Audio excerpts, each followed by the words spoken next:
Hey guys, what's up? It's Ryan here, and welcome back to Film Zone, a place to talk movies, TV, and everything in between. Continuing with this week full of awesome videos, today I will be reviewing Spider-Man Far From Home, sharing my thoughts on the movie, keeping it mainly spoiler-free, and letting you guys know whether I liked it, loved it, was somewhere in the middle, or if I absolutely hated it. Please remember that this is just my opinion that I am sharing with you guys, and that I enjoy discussing these things and having a nice, lively conversation with all of you, but that it is important to be respectful when doing so. Now, before we get into this video, if you're new here, please consider subscribing, liking, commenting, as well as turning on the notification bell so you can see all of my latest content as soon as it comes out. And also, to stay till the end of the video so you can see my personal score of the movie. With that in mind, let's get started with the good. To kick it all off, one of the things I loved about this movie was the amazing cast, with Tom Holland, Zendaya, Samuel L. Jackson, as well as the new addition Jake Gyllenhaal. And they all just bring so much life and awesomeness to the screen. This movie, especially coming after Endgame, I thought closed off the Infinity Saga really well and explained the gap, or should I say the blip, in a very solid way that most people, including me, would find satisfying. I thought that the storyline of Peter dealing with Tony Stark's death was great, and it added some deep emotion to the movie. And another plus in this movie that you guys might understand when you see it is how visually appealing it is. The color scheme and the CGI in this movie just amp it up to a whole new level. It's honestly incredible. Spider-Man is able to do some really astonishing things in this movie that you would never expect him or a 16-year-old kid behind the mask to be able to do, which I thought was super cool to see. I also thought the villain, which I will not name for the sake of the spoilers, was amazing with his backstory, abilities, and cunningness. I also think the way he got to Peter made the connection and the deep hatred for one another much better, and really cool to see the dynamic between the two, and it made the rivalry between the two better than any other rivalry that I've seen in a Spider-Man movie so far. The action sequences, when there were some, were amazing, with again the amazing CGI and colors. I thought this movie balanced the high school life of Peter Parker and the Spider-Man life of Spider-Man a little bit better than the first movie. There's some rocky parts in there where it's like, but overall it created a solid film that tied both lives together. I also liked MJ more than in the first film, and I thought Zendaya and Tom Holland did a great job and have some great chemistry on screen.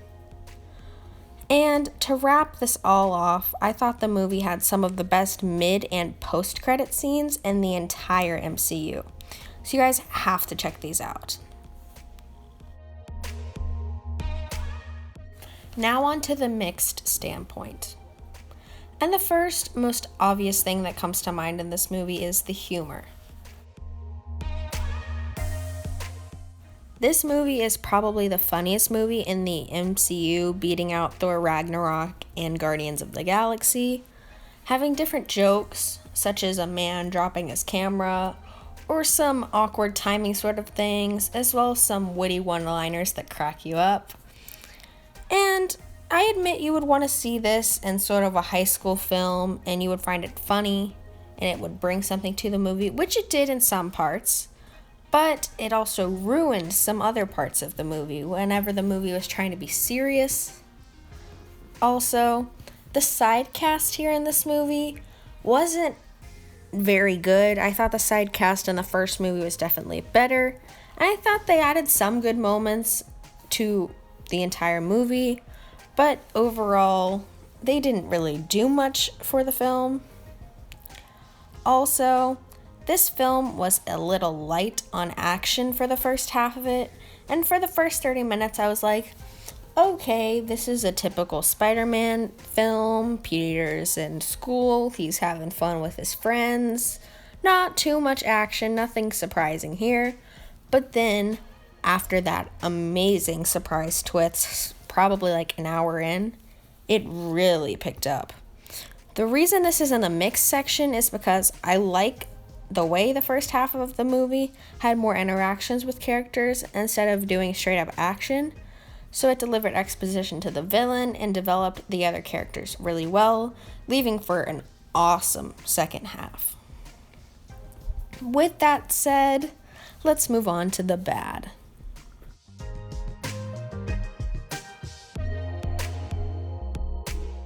I don't have many cons for this movie really, except for the part that involved the tone. The tone in this movie was everywhere. It was so crazy. Some points in this movie were lighthearted, funny, and had some cool high school hijinks, as well as some humor that landed pretty well. And then, before you know it, the next scene was a very serious, heart-wrenching, depressing, and emotional scene that made you kind of sit back and go like, what? And then again, the first 30 minutes or so weren't the best, but it definitely got much better and ended very strongly. Overall, I thought the emotion was there, the action was there, and the movie got its point across pretty well. I think this movie was a solid entry to the MCU that wrapped up the Infinity Saga really well, and might even be better than the first installment. I would give this movie a 9.3 out of 10 or a 93%, and you should definitely go see it if you even remotely like action movies.